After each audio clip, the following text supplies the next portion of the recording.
Hello friends, तो आज हम लोग स्टार्ट करने जा रहे हैं क्लास 11th का फिजिक्स के lesson first, motion in one dimensional.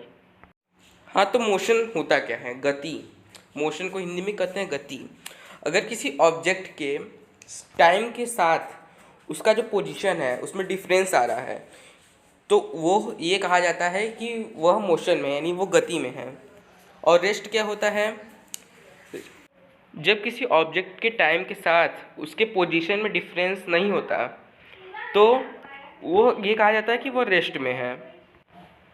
जैसे मेज पे रखी हुई किताब, रुकी हुई रेलगाड़ी। तो अब हम लोग जानेंगे क्वांटिटीज़ के बारे में। क्वांटिटीज़ कितने टाइप्स की होती हैं? तो क्वांटिटीज़ टू टाइप्स की होती हैं। पहला, वेक्टर क्वांटिटीज़। फिजिक्स में कुछ ऐसी क्वांटिटीज़ होती हैं जिसमें मैग्नीट्यूड और डायरेक्शन दोनों होता है, जैसे फोर्स, डिस्प्लेसमेंट, एक्सेलरेशन। रिप्रेजेंट करने के लिए इनका जो साइन होता है उनके ऊपर एरो लगाया जाता है, और जो एरो का लंबाई होता है, एरो की लेंथ होती है, वो इसके मैग्नीट्यूड के प्रोपोर्शनल होता है। ये क्वांटिटीज़ मैग्नीट्यूड के साथ साथ डायरेक्शन भी बताती हैं। एग्जाम्पल के लिए, जैसे डिस्प्लेसमेंट में फाइनल पॉइंट और इनिशियल पॉइंट का ज़रूरत होता है। अब दूसरा है स्केलर क्वांटिटीज़। फिजिक्स में वे क्वांटिटीज़ जो उस डायरेक्शन पे डिपेंड नहीं करती, केवल उसके मैग्नीट्यूड पे डिपेंड करती हैं, उन्हें स्केलर क्वांटिटीज़ कहते हैं। और इसकी एग्जांपल हैं डिस्टेंस, स्पीड, मास, टाइम और वॉल्यूम, एरिया। क्लासिकल फिजिक्स में कई टाइप के मोशंस के बारे में बताया गया है, जिसमें 3 मोशंस मेन हैं। जिसमें पहला है रेक्टिलिनियर मोशन।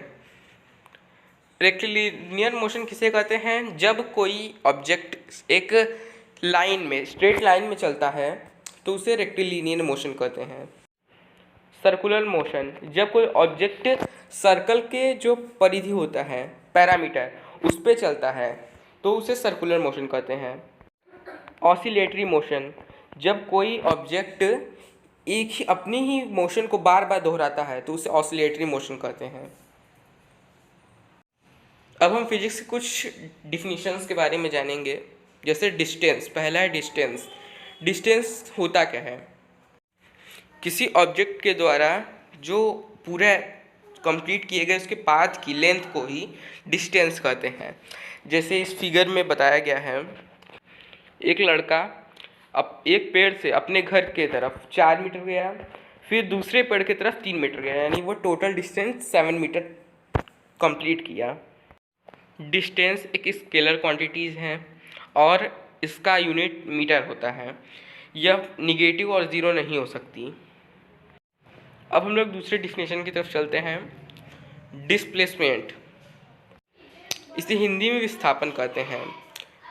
किसी ऑब्जेक्ट के द्वारा जो तय किया गया डिस्टेंस होता है, उससे जो फाइनल पॉइंट होता है और जो इनिशियल पॉइंट होता है उसके बीच के डिस्टेंस और उसकी लेंथ को ही डिस्प्लेसमेंट कहते हैं। ये वेक्टर क्वांटिटी है और उसका यूनिट मीटर होता है। जैसे इसका फिगर में बताया गया है कि वो लड़का फाइनल पॉइंट, अपने इनिशियल पॉइंट से फाइनल पॉइंट की तरफ 5 मीटर का डिस्टेंस तय किया है, तो यानी उसका डिस्प्लेसमेंट 5 मीटर हो गया। अब हम लोग आगे बढ़ते हैं स्पीड की तरफ। हाँ, तो स्पीड क्या होता है? तो जो हम लोग टोटल डिस्टेंस कवर करते हैं और जितना टाइम लगता है उसके रेशियो को स्पीड कहते हैं। ये निगेटिव नहीं हो सकता और ज़ीरो भी नहीं हो सकता, ये हमेशा पॉजिटिव रहेगा। और ये एक स्केलर क्वांटिटी है। इसका यूनिट मीटर पर सेकंड होता है, क्योंकि मीटर है डिस्टेंस का और टाइम, सेकंड है टाइम का यूनिट, तो दोनों का रेशियो मीटर पर सेकंड हो गया, यानी स्पीड का यूनिट मीटर पर सेकंड।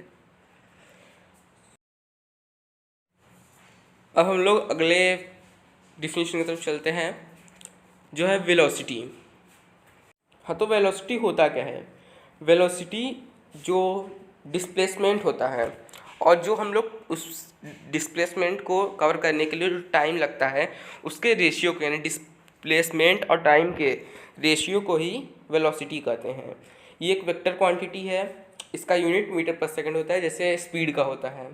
बस स्पीड और वेलोसिटी में बस एक ही डिफरेंस है कि स्पीड जो है वो स्केलर क्वांटिटी है और जो वेलोसिटी है वो वेक्टर क्वांटिटी है। वेलोसिटी डायरेक्शन के हिसाब से पॉजिटिव निगेटिव हो सकती है और इसका रिजल्टेंट ज़ीरो भी हो सकता है। और अब जैसे दिखाया गया है स्क्रीन पे, average velocity is equal to displacement by change in time. जो डेल्टा एक्स है वो डिस्प्लेसमेंट है। यहाँ डेल्टा का यूज़ डिफरेंस दिखाने के लिए किया जाता है। डेल्टा टी यानी टाइम में डिफरेंस और डेल्टा एक्स यानी डिस्प्लेसमेंट। अब हम लोग जानेंगे एक्सेलरेशन के बारे में। एक्सेलरेशन क्या होता है? तो acceleration rate of change of velocity होता है, यानी चेंज इन वेलोसिटी और चेंज इन टाइम के जो रेशियो होता है उसे एक्सेलरेशन कहते हैं। हाँ, तो जैसे इसका फॉर्मूला लिखा गया है कि average acceleration is equal to change in velocity by change in time. तो जहाँ v फाइनल वेलोसिटी है और v नॉट ये इनिशियल वेलोसिटी है, इसके रेशियो को एक्सेलरेशन कहा जाता है। Thank you.